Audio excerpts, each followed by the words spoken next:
आपण पाहत आहात सुपरफास्ट 24 तास न्यूज, बातम्यांचा खरा वेग. जय भीम. येणाऱ्या आता प्रज्ञा सूर्य आणि क्रांती सूर्य ह्या गुरु शिष्यांची जयंती येत आहे. क्रांती सूर्य ज्योतिराव फुले यांची जयंती 11 तारखेला आहे आणि प्रज्ञा सूर्य बोधिसत्व डॉक्टर बाबासाहेब आंबेडकर यांची जयंती 14 एप्रिल या दिवशी आपण सर्वजण हर्षोल्लासामध्ये साजरी करत असतो. तर ह्या जयंतीमध्ये आपण सर्वांनी आपली सर्वांची सुरक्षितता, शांतता या गोष्टीवर आपण सर्वांनी काम करून सर्वांनी जयंती साजरी करावी असं मी आपल्या सर्वांना या ठिकाणी आवाहन करतो. जय भीम.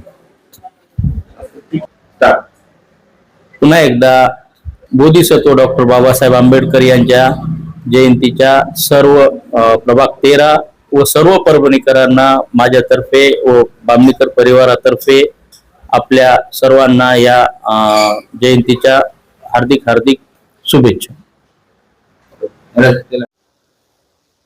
सर्वप्रथम मी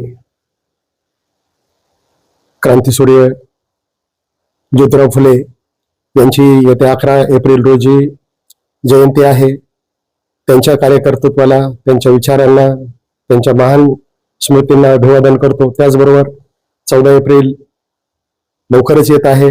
परमपूज्य बोधिसत्व विश्वरत्न डॉक्टर बाबासाहेब आंबेडकर यांची जयंती केवळ भारतातच नाही तर जगातल्या जवळपास 165 देशामध्ये अत्यंत उत्साहात, जल्लोषात साजरी होत असते आणि त्यानिमित्त अनेक प्रकारचे विविध उपक्रम या ठिकाणी साजरे होतात.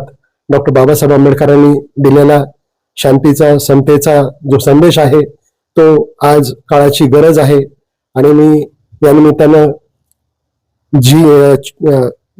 24 तास सुपरफास्टच्या सर्व सन्माननीय दर्शकांना या निमित्तानं मी शुभेच्छा देतो आणि डॉक्टर बाबासाहेब आंबेडकरांचे समता, स्वातंत्र्य, न्याय, विश्वबंधुता याचे जे विचार आहेत त्याने आपण अंगीकारले पाहिजेत. मंगल मैत्रीचा जो मार्ग सांगितलेला आहे त्या मार्गावर आपण चालत राहिले पाहिजेत.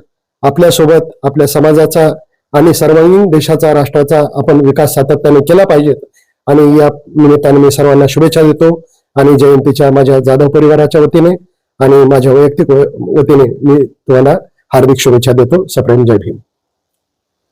भारताचे शिल्पकार डॉक्टर बाबासाहेब आंबेडकर यांची 135वी जयंती आपण 14 एप्रिल ला साजरी करत आहोत. डॉक्टर बाबासाहेब आंबेडकर यांनी अत्यंत प्रतिकूल परिस्थितीमध्ये आपल्या बुद्धिमत्तेच्या जोरावर संपूर्ण देशाला एक मजबूत असं संविधान दिलं. त्यांनी फक्त कायदेच केले नाहीत तर समाजातील अन्याय, असमानता आणि भेदभाव यांच्या विरोधामध्ये आयुष्यभर लढा दिला. त्यांचा विश्वास होता की समाज बदलायचा असेल तर शिक्षण हेच सर्वात मोठं शस्त्र आहे. म्हणून त्यांनी शिका, संघटित व्हा आणि संघर्ष करा हा संदेश आपल्याला दिला. जयंतीच्या निमित्ताने अभिवादन न करता त्यांच्या विचाराचा स्वीकार करून समाजामध्ये समता, बंधुता आणि न्याय प्रस्थापित करण्याचा आपण प्रयत्न केला पाहिजे.